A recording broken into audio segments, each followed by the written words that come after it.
From Eyewitness News, this is Newsmakers. Right now, state lawmakers are deciding how to spend $8.2 billion of your money. A proposed budget approved by the House Finance Committee now gets the scrutiny of the full General Assembly. The tax and spend proposal includes more money for education without a broad-based tax hike, but nixes Governor Lincoln Chafee's plan to lower the corporate tax rate. The budget also includes a controversial first installment of $2.5 million to pay investors who bought the 38 Studios bond. This week on Newsmakers, analysis and reaction in Rhode Island's budget battle, our guest, State Representative and House Minority Leader, Brian Newberry. Good morning. Welcome to Newsmakers. I'm Tim White. Joining me on the panel, political reporter for Rhode Island Public Radio, Ian Donis, and WPRI.com reporter, Ted Nisi. Good morning, everyone. Good morning. Leader Newberry, thank you for joining us on the program again. It's good to have you. Good morning, anytime. Why don't we start with what's probably one of the smallest parts of the budget, but is the biggest scandal around here, and that's 38 Studios. In the budget is a $2.5 million initial payment to make good to the investors who bought the 38 Studios bond. Really, again, in an $8.2 billion budget, that is a small slice. But you argued in a long letter to your colleagues that the state should not pay it back. Why? It's $2.5 million this year, right. But the payment extrapolated out over time is $89 million. That's a lot of money. And once we commit to paying it, I think we're going to be paying it down, just because it's going to look ridiculous if we start to pay it and then backtrack on it. The question is this: what else could we do for $89 million? Now, we've heard all kinds of Chicken Little, the sky is going to fall warnings from the treasurer, the governor, the speaker of the House. And ratings agencies? Well, and ratings agencies, and we'll get to that in a minute. But we haven't seen any actual hard evidence of what the actual impact will be. I do not argue in that letter that there will not be an impact if we don't pay it. I simply did the research that I could to the best of my ability and said, look, based on my research, if we don't pay this, the impact will be far less significant than we think it will be. Therefore, we should not pay it. Now, if someone wants to challenge my research, I'm open to it. I'm not saying what I'm saying is the be-all and end-all. But the burden of proof ought to be on those saying we ought to take $89 million in taxpayer money and pay it to the Wall Street bondholders. What would be the impact based on your research? What we did was we took the average daily bond pricing. Who's we, by the way? My staff. Okay. We took the average daily bond pricing for the last 13 years or so. And we said, look, what happens if Rhode Island's credit rating takes a hit? We go down one notch, for example. If we go down a one-notch downgrade, and we average about $150 million in general obligation debt each year as a state, the cost, the extra interest cost in a given year is about $2 million. So over the 8 years of the bond life, it would be close to $16 million for a one-notch downgrade. $16 million is not $89 million. A two-notch downgrade is a rough approximation up. It's around $30 million.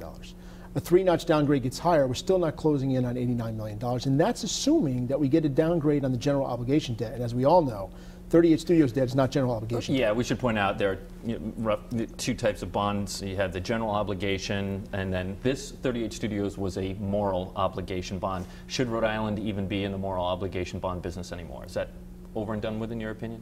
Well, if we don't pay on it, certainly, but I don't think we should be in it anyway. You know, it's interesting. I was just talking to someone about this the other day.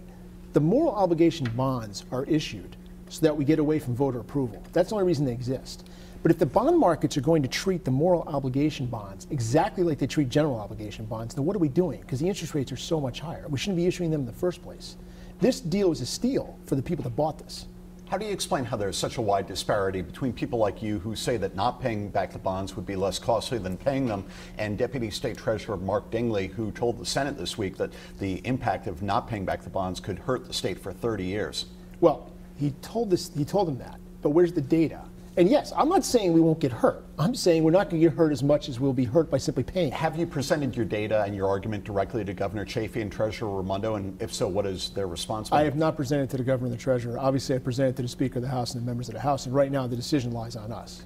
How has Speaker Fox responded? I have no idea. I haven't spoken to him. Aren't you taking a huge risk, though, Leader Newberry, by, we have clearly a difference of opinion, and the state, people at home may say, why do we need to borrow money at all? Maybe that's a longer term conversation, but right now the state's finances depend on borrowing, and not paying, that's Director Leach, Richard Leach was saying this, that not paying, we just don't fully know. Maybe it wouldn't be as bad, but the worst case scenario is really bad.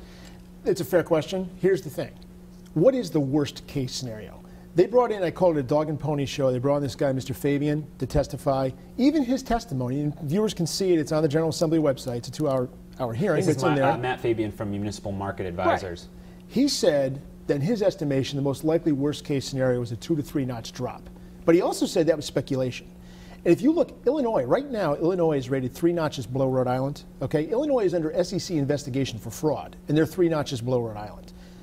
I don't think we're going to go below 3 notches. Frankly, personally, I don't know. I doubt we'll go below 1 notch if we drop at all. But what's interesting, to get back to the Moody's and the bond rate, it's very interesting what's happened the last week. It's almost like an orchestrated campaign. I don't mean to sound like a conspiracy theorist. That's not what I'm saying, because politics is about orchestrated campaigns. Right before the Finance Committee has to vote on this, Moody's comes out of the blue, the same agency that rated 38 Studios bonds highly to begin with, comes out of the blue and says, you better pay these back, we're putting you on watch. Okay. Then RIPEC came out with a study they should be embarrassed by. The RIPEC board, whoever issued that study that came out on Tuesday, 10 pages, single-spaced, incorporating all the Moody's information from the day before. I guarantee you it was not written in 24 hours, okay? There was some coordination there. They said, well, it could drop as many as 4, 5, or 6 notches, but if you look at the data they used, it's embarrassing. They should be embarrassed. And people, I encourage everyone to read that study and compare it to what I did. So Moody's is in cahoots with lawmakers here that... I don't like the word cahoots, but let me put it this way. The bond agencies who rated the original bonds have an interest in pushing for payment. Sure, so why wouldn't they lobby in support of making sure Rhode Island pays back its debts? Well, what's wrong with that? No, but that's what they're doing. That doesn't mean that we should. As you say, there's a lot of money at stake here, $90 million in total. Why didn't the House take this up sooner in the session? Why is it leaving it to the last minute? That's the $64 or maybe $89 million question. I am mystified by the fact, let's step back. 38 Studios collapsed a year ago. We've known for a year that this day of reckoning, the new budget, July 1st, was going to come. We were going to have to make a decision. The governor came out right away and started the speaker, I think the Senate president, a year ago and said, we're going to pay the bonds. All right, fine. They said that. Okay. That's on them. We get to January. Where are the hearings on this? I mean, don't we need to know what the impact is going to be before we make such a decision? There's not been any, there were no hearings at all, except for the farce on April 6th, when I think it was April 6th, April 9th, when some of the bills to not pay were put in and nobody showed up to testify. It was one of those perfunctory House hearings. The people come, they vent, and then everyone goes home. Nothing until the beginning of June. I think what happened was the Speaker woke up to the fact that his members were balking at paying all this money, as they should be. And all of a sudden we had the Matt Fabian hearing, which was arranged 2 days in advance. He testified he could have done a better presentation if he'd had time. He really hadn't done an analysis, and everything he said was speculative. That's it. I think they just took it for granted the membership would go along with what they wanted to do, and didn't think it through. You have such a depressing view of how the sausage is made up there. I mean, you talk about this farce of a hearing, everybody blah, blah, blah, and then goes home. But sometimes stuff happens behind the curtain, and research is being done, so on and so forth. I'm not behind the curtain, so I don't know if that's going on. What's to say that there wasn't any due diligence happening behind the scenes? There may have been, but if there is, where is it? The vote is Tuesday, okay? Where is that due diligence? Again, I'm not saying that what I put out there is 100% correct. I believe it's the most accurate information I could come up with. I stand behind it, but if someone can challenge it, I'm welcome to the challenge. Where is that due diligence you're talking about? Where is it? If it's been done, where is it? One of the other risks that's been put forward by people who say we should pay this is that there could be a lawsuit. There is an insurer, without getting into the details of it, the insurance is for the bondholders, not for the state because of how that is structured. But that insurer who'd have to pay the bonds back would then come after Rhode Island, maybe do a public campaign against Rhode Island for not paying their bonds. That could lead to a lawsuit. That could mean depositions for people in charge. I mean, do you think that's a risk? I think we're getting to the root of why there hasn't been a big investigation. First of all, the insurance policy protects, as you just said, protects the bondholders. I want to be clear about that. A lot of members of the public are saying, why not let the insurance take care of it? If the insurer pays, they step into the shoes of the bondholders. From our perspective, it makes no difference if the bondholders have a complaint against us or the insurance company. The bond itself is a moral obligation bond. There is no legal obligation on the state of Rhode Island to pay this. None. There is no basis for the insurance company or the bondholders to sue us and say you have a legal obligation to pay us. What could happen, and you were talking, Ian, you put a blog post out just recently talking about the oversight hearing last week, where it became evident that EDC, there was something happened with the third-party monitoring agreement. It didn't get enacted apparently. If I'm the insurance company, despite what was said at the oversight hearing the week before about, well, this is supposed to be you pay and then you pursue your rights afterwards, I work with insurance companies. I know how they think. No insurance company is going to just write a check for $89 million if they have any defense at all to reserve their rights and not pay. What I think is a likely scenario is the insurance company is going to look at the information that you've seen. They're going to say to the bondholders, we have an out. There was a problem here. We're not going to pay you. They're the bondholders to sue the insurance company, and then we get into discovery, depositions, subpoenas. Which might not be popular with some of the politicians. It might not be popular with some of the people who are pushing to pay this now.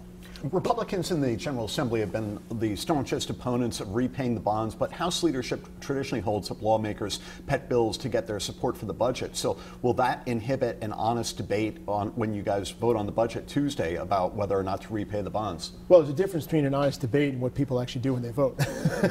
I can't tell you how many times I've been on the House floor and I've seen people stand up and say, I really hate to vote for this bill, and give all the reasons why it's a terrible idea, and then at the end of the day they hit the green button. Of course. That goes on in every budget year. That's why we've done nothing for 5.5 months, and we're going to pass the budget presumably on Tuesday if 50 people want to vote for 38 Studios funding. And then all of a sudden we have a flurry of activity for 2 or 3 days and a bunch of garbage comes out, yes. You know, before, I know we have other things we want to ask you about, but I have to wonder if you didn't support the 38 Studios deal, I don't believe, initially. Well, to be clear, I voted for the loan guarantee yes, along with everybody the else. Program. Yes, but I did not know, and I will be very clear, I've said this before, we were lied to. Every rep will tell you that. Democrat, Republican, we were lied to. Because we were told we were voting on a small business lending program. And then we were out of session come July, it was announced it was all going to one company.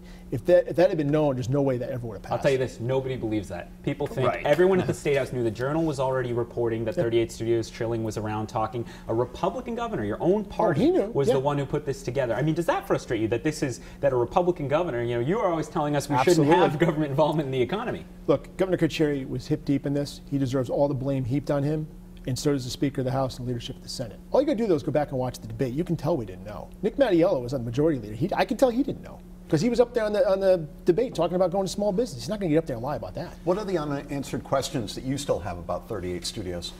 About the underlying deal? Yeah. I want to know who know for sure. I'm going to tell you something. Because we were lied to on the floor, I think the members of the House, particularly those that are still there, obviously, would like to know why they weren't told the truth. I mean, that's a real problem to have a leader of the chamber that wasn't forthcoming with the members. You know, we've former Governor Carcieri said right in the studio that he believes in his, I believe, said, quote, heart of hearts, that more could have been done to save the deal. And Kurt Schilling has absolutely torpedoed on Twitter, mind you, because he won't come on television and give an interview, but torpedoed the current governor for basically having it out for 38 Studios all along. What do you think? Was there anything more that could have been done to save this deal? Here's the problem. I would only be speculating about the business of 38 Studios. I know from talking to former employees in my district when I was campaigning. From what I've heard, it sounded like it was a good product. It sounded like the company was horribly mismanaged by Kurt Schilling, who didn't know what he was doing. They burned through cash like you wouldn't believe.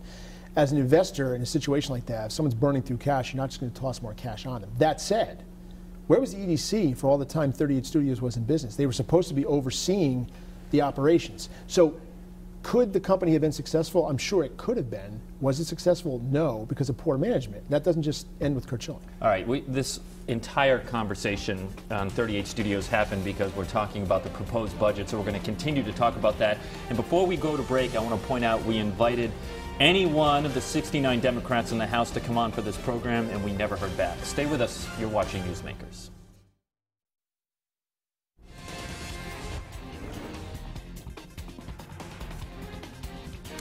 Welcome back to Newsmakers. I'm Tim White. Joining me on the panel to my right, Ian Donis from Rhode Island Public Radio, and from WPRI.com, Ted Nesi. Our guest this week is State Representative and House Minority Leader Brian Newberry. Ted. Leader, we were in the House Finance Committee room last Tuesday night as they voted 12-0. You and another Republican abstained to pass an $8.2 billion state budget for the year that starts July 1. It's actually, as far as I can tell, getting through it, it's very similar to this year's budget. There aren't too many big shifts. It is spend about $100 million more, but that's 1% more. What do you think of the budget overall? If you take out the 38 Studios portion, I think it's a typical conservative Democrat budget. And by that I mean the difference between a conservative Democrat and a Republican is conservative Democrats don't like to raise taxes, but they will. Republicans won't, at least not in this state. So what happened in that budget is they're trying to be careful and put a little money here, a little money there, but there's no bold changes. There's nothing that move the state forward, as I said. And you know, the state's economy is still ranked near the bottom of the country. We should be doing more. And you know, this budget is okay. There's nothing really in the budget that's harmful. I mean, there's things I disagree with, but there's nothing that's harmful. But there's nothing that's really earth-shatteringly good. There's a couple of things that are good. There's a couple of Republican ideas in there, actually. But, you know. What would, if you, I don't know, if you had your druthers, and I know it'd be huge changes if there was a Republican majority, first time since 1939, what would be one or two big policy proposals you would put forward your caucus? I feel like a broken record because I say this on every interview show I've been on. It goes to the social spending. And by the way, there's a lot of people that say, we just got to slash the social spending. You can't do that. I'm not unrealistic about it. And would there be pain? Yes, there would. But that's where the money goes. When you look at that budget, that's where the money goes. And when I talk about cutting social services spending, I'm talking about changing eligibility levels, and I'm talking about ratcheting it down. You can't take a meat axe, so to speak, to the budget and just cut it in 1 year. It got here over time. It has to go down over time. But we got to stop increasing it. Why do we have an $8 billion budget? We have 1 million people. That doesn't make any sense. The budget cuts local aid for Woonsocket by about $1.5 million. That's not a lot in an $8 billion budget, but there are some grim prognostications about what impact that might have. What do you make of the cuts in local aid? Actually, I was just on local radio in Woonsocket just a few hours ago, and they're concerned the receiver's going to have to step in. Because the Woonsocket budget, as it is just on the knife's edge, and they were anticipating that $1.4 million. Without it, I think you may see a receiver in a couple months. Given that consequence, why did the House make that cut? Well, since the budget's actually written by about 2 people, I can't tell you why the House made that cut. But if I recall correctly, that cut primarily comes from the governor's proposal to give distressed communities some road reimbursement funds. And that was in the projection. I understand why the city has to base it on that. But at the end of the day, that's what got cut. It was because we had a $30 million shortfall come to May revenue. Are you worried if, you're from Northern Rhode Island, not Woonsocket, but Northern Rhode Island. Are you worried if Woonsocket, there is talk of bankruptcy, Chapter 9, which is what happened in Central Falls. Like, no one said that's definitely happening by any means, but are you concerned about the impact on Northern Rhode Island as a whole? Yeah, well, here's the thing. The health of my district is tied into the overall health of the region. Even in Rhode Island, we have regions. I know sometimes that's a whole separate discussion, but we do. The health of North Smithfield is tied to the health of Woonsocket. I don't want to see the city file Chapter 9. I also have a lot of constituents that work for the city of Woonsocket, fire department, teachers, et cetera. They're going to be hurt by that. I'm not sure at this point what's going to be done to stop that, though. I know the mayor's been doing his best and the city council's been doing the best they can. But Woonsocket's problems go back many years. And I don't know, maybe, Central Falls in the long run, it's gotten back on its feet. And maybe the Chapter 9 is the best thing for Woonsocket. But you know what? I don't live there and I don't want to get involved in their internal politics. And does that make sense? Mm-hmm. I worry about the city. It has an impact, but there's a limit to what I can do about it. So. As we pick apart the budget a little bit more, the House Finance Committee repealed a provision in state law that required the state to put in any surplus tax money into the pension system to shore it up. This year that amounts to about $13 million, just under. Do you disagree or agree with that move? I disagree with it. Why? That was part of the 2011 pension reform, I believe. Mm-hmm. Put that in there. Yes. Part of the reason we did the 2011 pension reform is try to get the pension system back on its feet over time, okay? Part of that was taking any excess money and shoring it up. That was part of the promise that was made in exchange for cutting the COLAs and the other benefits. As I just said, if I were going to cut the budget, I would cut social services. What's going on here is that the Democrats in the House, who don't really make any social service cuts in this budget other than the shift from the right care population, which goes to Obamacare, that's a whole separate discussion. They don't really cut any spending to social services, but they are cutting, and they're using the $12, $13 million to help plug the $30 million hole. That's what's going. So they're basically taking money from the pension fund to plug the budget deficit. So what they're saying is we're taking money from the pensions, people who work for a living, in order to avoid having to make cuts to people who don't work. I mean, that's what it comes down to. Does it feel odd in any way that a couple of your big arguments, at least on this program, are in line with labor? No, not at all. Because 38 studios and then the pension. People perceive Republicans as being against labor. We're not against labor. We're against labor excess. There's a difference, okay? In this instance, the unions on those 2 issues, they're dead on right. It'll be interesting, by the way, to see if somebody hypothetically puts a budget amendment to take the 38 studios money and put it back into the pension fund, how the Democrats vote. That's a tough vote. You were one of 2 Republicans who abstained in the 12-0 budget vote in House Finance. You say that you do that because the process is terrible. You guys are voting on the budget only hours after being briefed on it. But are you really doing enough to draw attention to that? Is that an empty symbolic gesture? Is it an empty? It's a symbolic gesture. Is it empty? I don't know. I mean, this is the way the process has worked there for years. But really, think about how ludicrous this process is, okay? The budget spends $8 billion. On paper, it's about yay thick. Until that thing comes off the copy machine, literally. And, it's warm off the copy machine. It's passed out while it's being explained, and then we're asked to vote on it. You're saying that same night? That same night. I mean, it's being printed, and then we're being asked to cast a vote right then and there. Now, to be fair, we do get a budget briefing about 3 or 4 hours before, but even the briefing is probably similar to what the press gets. It's an overview. So I knew the 38 studios money was in there. I knew about the $12 million in pension cuts. But I don't know the details. The historic tax credit program, right? I don't know the details of it. I know it's in there, but the details, I don't know. How can I vote on that? So what do you do? Could you imagine a multi-billion-dollar corporation deciding its financial path within hours? Making the board vote on how it's going to go. Well, how do you change that? I mean, it's been this way forever. What would you do to make it different? The reason it's this way is because of politics, and it goes back to the fact that the House of Representatives and the Senate are tightly controlled. This goes well beyond Gordon Fox. They're tightly controlled by the top people at the top. That budget is written by 2 or 3 people on the House side plus staff, and whoever on the Senate side. I don't speak for them. And then the people in the House are expected to vote for it. Part of the problem with having a one-party state, and you hear Republicans complain about, oh, we need more Republicans, and the Democrats say, oh, you guys. But the reason we need a 2-party system is the rank and file Democrats have no power. With 6 Republicans or 10 Republicans, they have no power because you still need 38 votes to pass something or 50 votes to get the budget through. Well, if you've got 10 Democrats that are upset with leadership, what are they going to do? But if you had 25 Republicans and you had 10 Democrats upset, all of a sudden you got close to a majority of the chamber. That would empower the rank and file. Well, who's to blame for that, leader? I mean, the Republicans have been an absolute hot mess in getting anybody up on Smith Hill. How is 14 going to be different?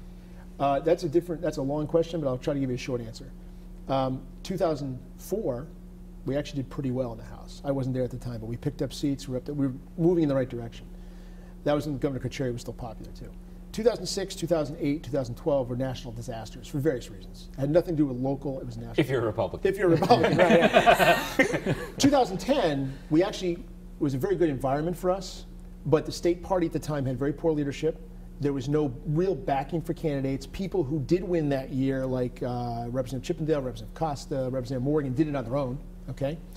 Had we had the type of backing, organization, and effort that we had in 2012, in 2010, we would have done very well. I'm hopeful that 2014 is going to be a combination of the environment of 2010 with the effort, organization, and money that we had in 2012. We see how Republicans are locked out of state general offices in Congress. Who are the Republican candidates of 2014 besides Alan Fung, potentially for governor? What I've heard through the grapevine, besides Alan Fung, who he hasn't announced anything, but I personally feel confident he's going to run. Scott Avedisian may run. Catherine Terry Taylor may run. Beyond that, so I should say for people at home that not for governor, right? No, not for governor. No. For other offices, maybe Secretary of State, as she did last time, maybe Lieutenant Governor. And this is what I hear from other people.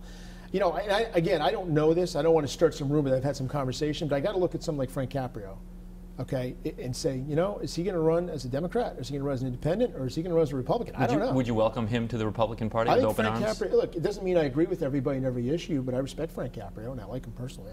I would if he was interested. It depends who else wanted to run for the Republicans as treasurer. Let me ask you on somebody else. Do you think Scott Avedisian has enough, could win a Republican primary at this point? I mean, I know, he is a Republican and he has stayed a Republican. At the same time, a lot of people feel he's too moderate. That would depend on who was running, what office he was running for. I mean, one of the things when you're in office, as long as Scott's been in office, is you make a lot of friends too. And in primaries, that matters. It's not always about ideology. It's about personal relationships. It's a small state.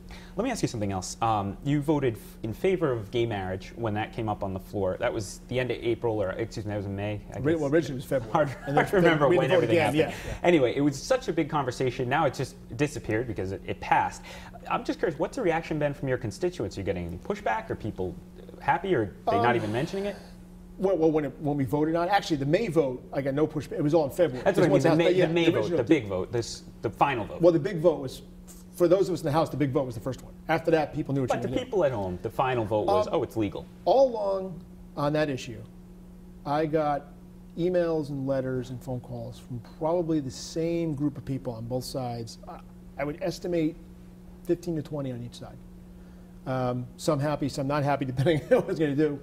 Most people in my district, and this is not just new, because this issue's not new, they don't really care that much one way or the other. You didn't get much that? But then again, though, I'm pretty libertarian. I mean, North Smithfield, we like to be left alone. I think I represent my district pretty well, and that's sort of the attitude of most of my constituents. Have you always been that way with same-sex marriage, or was there a shift in your philosophy at some point in your life? You know what? I think I've always thought it was the right thing to do, but to me, here's the thing, it was never an important issue to me personally. And like I said, to most of the people in my district, and I understand people in my district who's very important for it, so I don't want to insult somebody on TV, but to most people in my district, it wasn't an important issue either way either. If anyone ever asked me what I was going to do, I told them. But it's not something I campaigned on. I had no reason to. Because to me, I ran for office to deal with the state's fiscal issues. Doesn't mean I don't address the other ones, but that's my focus. 1 minute left. One of the issues left out of the budget was remaking the State Economic Development Corporation. Where do you see this going, and what do you think would be most effective for improving economic development? Where do I see it going? I have no idea. There's obviously strong disagreement between the House and Senate over that. And frankly, I'm not sure which position's better. I think I said on the floor when we passed it in the House, I voted against it, but it wasn't because I thought the bill was bad. It was more because I thought the idea that this was going to be some game changer for the state was ridiculous, and I wanted to make the point that we shouldn't be celebrating a bureaucracy change. Secretary of Commerce position might be a good idea, might not. I really don't know. I mean, I've thought about it, but I can't give you a clear answer. I'm not trying to duck the question. I'm really not certain. We have 30 seconds left. I'm wondering what you think about your political future. First, are you running again for state representative? Yeah. Okay. And can you ever see yourself running against Jim Langevin for Congress? You're in the 2nd congressional district. I'm in the 1st district.